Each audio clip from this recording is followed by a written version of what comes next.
All right, so a couple things you can do on the slant. First one, I like a jab, come back, crossover step, hit, come back. Notice I lifted up this foot. So every time I hit that slant board, this other foot has to lift. I'm getting that intricate contract, relax, right? So it's here, here, here, here, and then I just speed that up and I can get dissociation so I can focus on chest forward and spin that pelvis, spin the hips while keeping the chest forward. What does that look like? Defense, ooh, I'm staying glued here. I'm turning to run. Very important position for basketball players. So I typically would just go like 8 to 12 seconds and I would take breaks in between sides. So I'd be here quick as I can, take my time, fully recover, and then come here, all right? So that's the first one that I like. Another one that I like is just push-offs. So we're here, boom, push back, push back. Slant's doing a couple things for me there. One, I get a good angle for that push-off, so when I come here, I'm getting a lot of force that I then need to absorb and redirect, all right? But the other thing is every time my foot hits the box, there's different ankle positions. So this ankle position is similar to this. So like if I'm coming around a curve and I gotta get to that position, that's the same foot position that I'm getting when I get on that box. So I'm training a lot of these different foot and ankle muscles by using that slant. So I would get on, get off. I can go for speed or I can go for distance. I can go for quickness off the ground or I can get into my hip and really work on these lower positions so I can get down here, boom, boom, right? I can go inside hand touch and push back. Same thing, I'd go 8 to 12 seconds on each side. Another one I like is just quick hops. I can go lateral hops. Again, I'm training different parts of the ankle and foot, and then I can flip, same foot, and go this way. So this side, I'm getting more of that pronated foot. This side, I'm getting more of that supinated foot. 8 to 12 seconds each side. Make sure you take plenty of rest in between. The next one I like, if you have a Viper, you could use that, or you could just use a dumbbell. And I can just go push off the board and then punch. So right when that foot hits is right when that punch comes. If you time it up perfectly, then you got a lot of rotation coming this way with that added weight, especially if I punch it nice and hard. I got a lot of momentum coming down, so I got to decelerate that momentum and push back onto the box, right?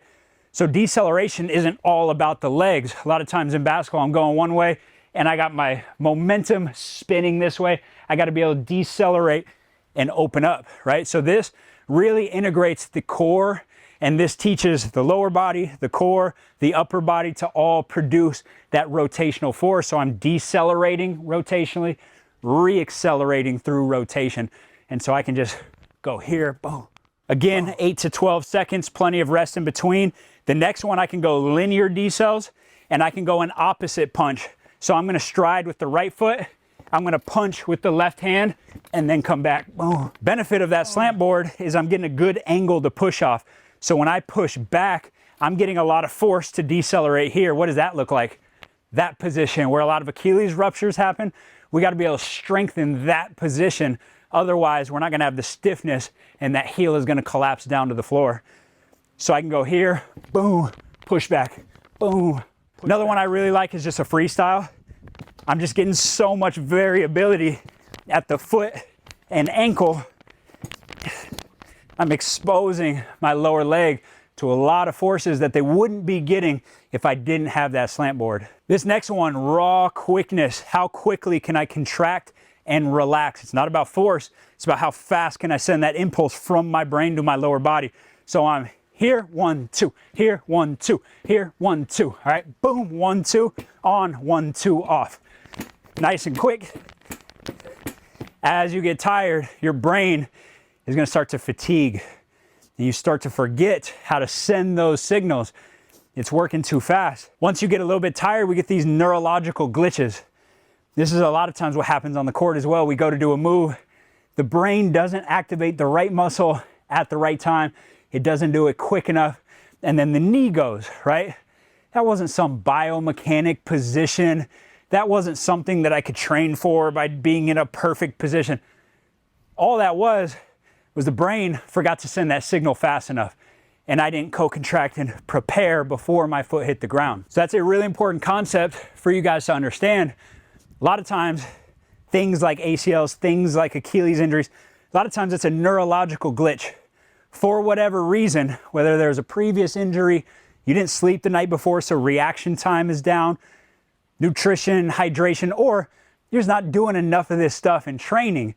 And so your brain is not perfectly coordinated and you're not perfectly calibrated and sending those signals to the lower body. I like to think about it like if you've ever heard from a boxer who got knocked out, a lot of times they'll get hit and then their arms go up, boom, they get hit, and then they go to brace, right?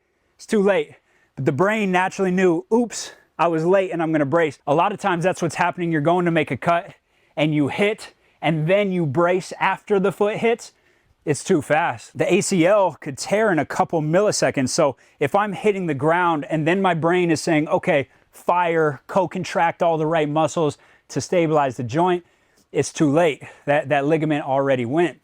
And so having the ability to be perfectly calibrated where my foot hits and I'm already braced, right? I'm already braced between the quad and the hamstring and the calf and the ant tib. Everything is perfectly braced so that I can handle that impact and then quickly release that co-contraction, right? If I keep that co-contraction, that squeeze, I can't move. So I can't get in and out. I got to be able to brace, squeeze it all, handle that peak force, handle that impact, and then relax and get out of there. And so basic stuff like this just improves that ability to contract and relax fast. Like a lot of people do it in the weight room with like repeat rhythms and stuff. I like that stuff for other reasons, but I don't think that it is anywhere near the demands of actual sport. So a real contract relax would be something like this, where I'm going nice and fast. And even in a 10-second span, the best athletes are getting those neurological glitches where you forget how to do it, you mess up, you get that brain fart. That's training the brain, and that's training you to calibrate everything really, really quickly.